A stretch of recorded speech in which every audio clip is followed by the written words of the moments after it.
Saya Atnelia Nomel Dalende. Saya Valentino Dawaraji. Saya Susanti Ngara. Saya Orpi. Saya Sri Atlanti Sakiti. Saya Octavianus Tawasino.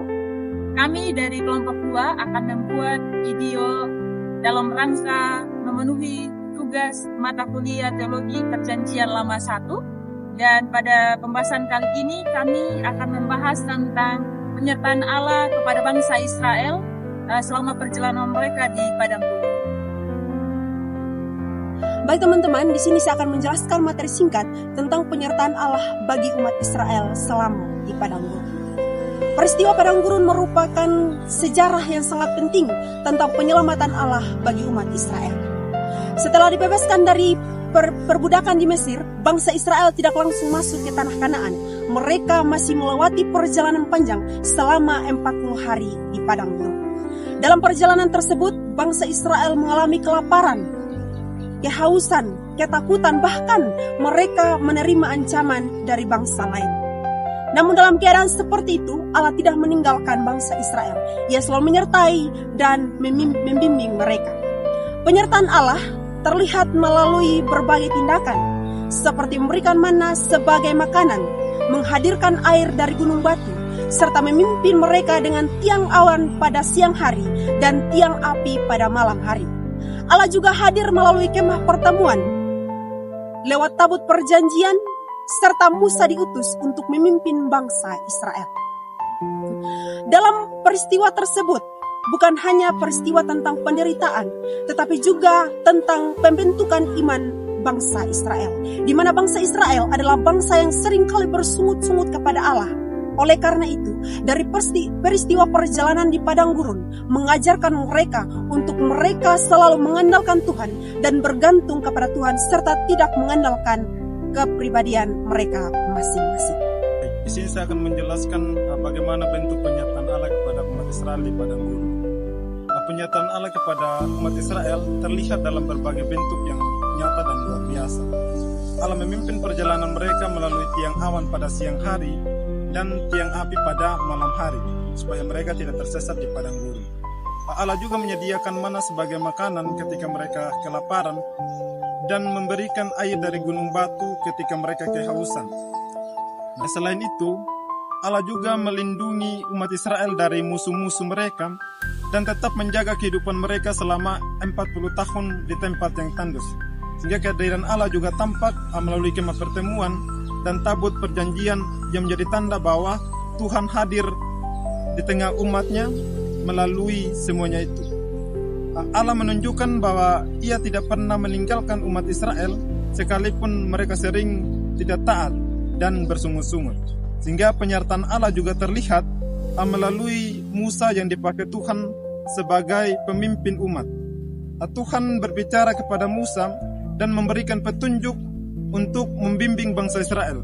Dengan demikian, penyertaan Allah bukan hanya secara rohani, tetapi juga nyata dalam kebutuhan hidup sehari-hari umat Israel.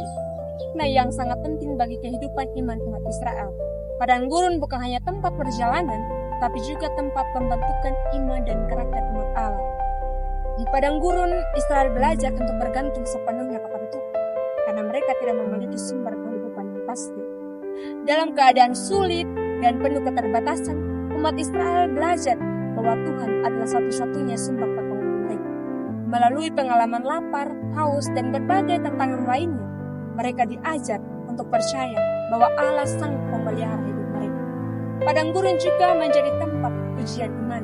Di sana terlihat apakah umat ini benar-benar percaya atau tidak. Walaupun Israel ini sering gagal dan memberontak, tetapi Allah tetap membentuk mereka menjadi umat pilihan. Baik teman-teman, di sini saya akan menjelaskan mengapa bangsa Israel ini disebut sebagai bangsa yang begil. Bangsa Israel disebut sebagai bangsa yang begil karena mereka sering tidak percaya kepada Allah dan mudah bersungut-sungut. Walaupun mereka telah melihat banyak mujizat Allah seperti pembebasan dari Mesir dan pertolongan di padang gurun, mereka ini tetap meragukan penyertaan Allah. Ketika bangsa Israel menghadapi kesulitan, mereka sering mengeluh kepada Musa dan bahkan mereka ingin kembali ke Mesir. Mereka merasa takut, tidak sabar, dan kurang percaya kepada janji Tuhan. Contohnya terlihat ketika mereka membuat patung lembu emas untuk disembah. Allah baru saja menyelamatkan mereka dari perbudakan. Sikap bangsa Israel ini menunjukkan bahwa hati manusia sering mudah goyah ketika menghadapi penderitaan atau mengalami kesulitan. Namun, di tengah kedegilan mereka, Allah tetap menunjukkan kesabaran dan kasih setianya. Allah menghukum mereka untuk mendidik dan menyadarkan mereka, tetapi tidak membinasakan seluruh umatnya. Hal ini menunjukkan bahwa kasih Allah lebih besar daripada murka. Ya, saat ini kita akan membahas tentang pernyataan Allah di atas padang gurun selama kurang lebih 40 tahun, di mana pada saat itu Allah menuntun umat Israel, yang sebenarnya kita tahu bahwa umat Israel itu adalah umat yang tegar tengkuk, adalah umat yang melawan, yang memberontak terhadap Allah. Tetapi Allah tetap mengasihi mereka, Allah tetap memelihara mereka, melindungi mereka. Nyatanya ketika mereka berada di dalam kelaparan, Allah memberikan mereka makanan seperti mana. Dan ketika mereka haus, Allah memberikan mereka air melalui dari batu besar yang ada di padang gurun itu sendiri. Nah, di sini kita berefleksi bahwa sebesar apapun perbuatan kita terhadap Allah, dosa-dosa kita terhadap Allah, Allah tetap memelihara kita, Allah tetap mengasihi kita.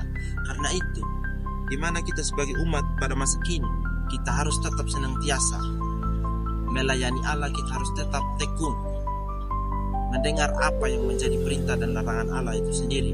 Kita jangan seperti orang-orang Israel yang hanya mau yang instan, hanya mau Tuhan sebagai penolong mereka lewat peperangan saja.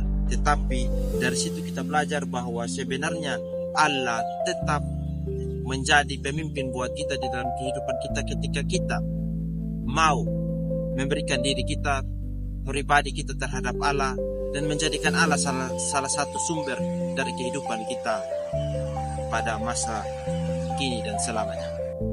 Demikian pembahasan materi kami dari kelompok 2. Sekian dan terima kasih.